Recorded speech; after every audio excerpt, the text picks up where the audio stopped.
Ready start.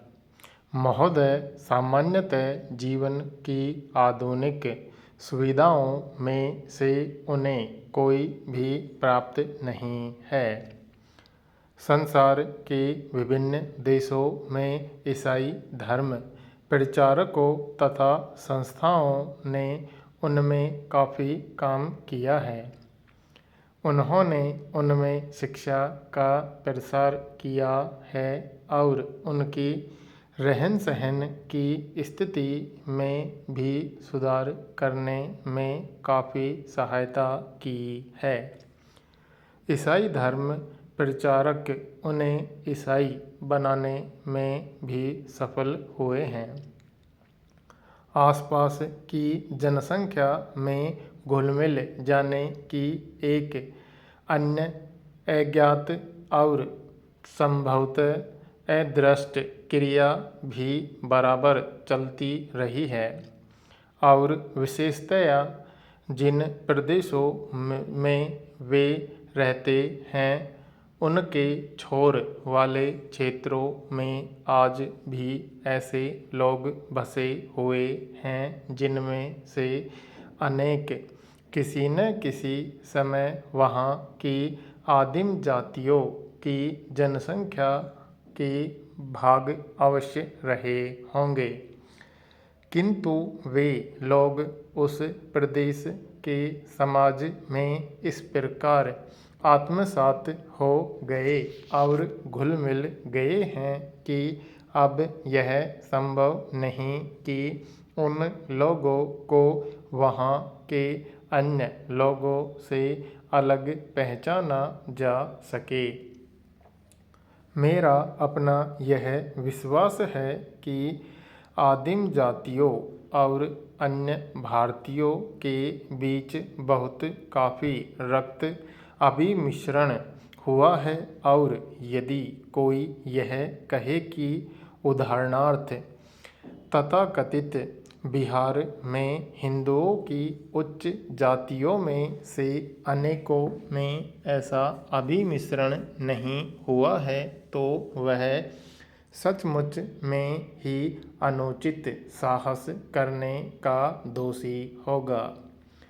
ऐसे लोगों का अभाव नहीं है जो अपने स्वार्थ के लिए इन लोगों के शिक्षा में पिछड़े होने के कारण इनका शोषण करने में रुकते नहीं।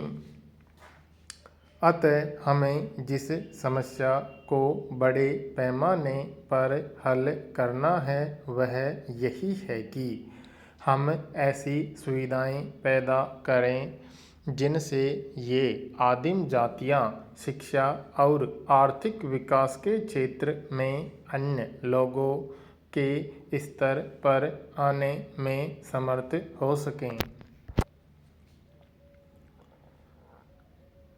प्रश्न यह उठता है कि हम उनके लिए किस प्रकार की उन्नति और प्रगति चाहते हैं।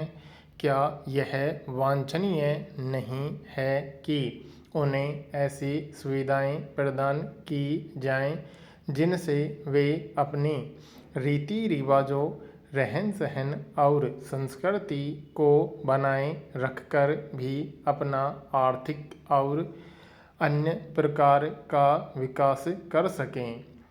चाहे जो कोई भी तरीका अपनाया जाए एक बात तो मान ही लेनी है और हर हालत में उस पर चलना है।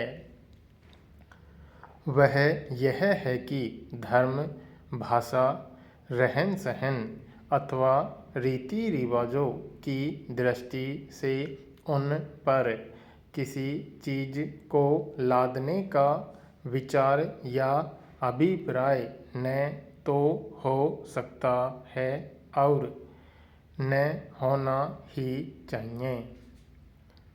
यह बात बिल्कुल न्यायसंगत नहीं हो सकती कि हम उनकी इच्छा के विरुद्ध कुछ भी उन पर लादें।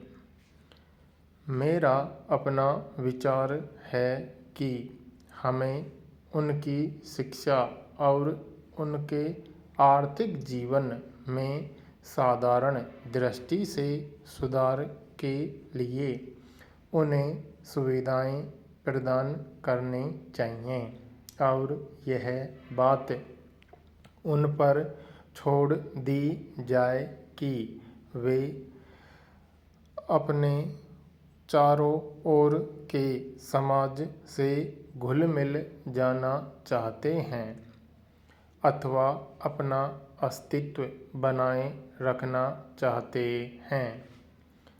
अपने यहाँ की रहन सहन की विभिन्नताओं के कारण भारत में आदिम जातियों के लिए इस बात के लिए पर्याप्त अवसर है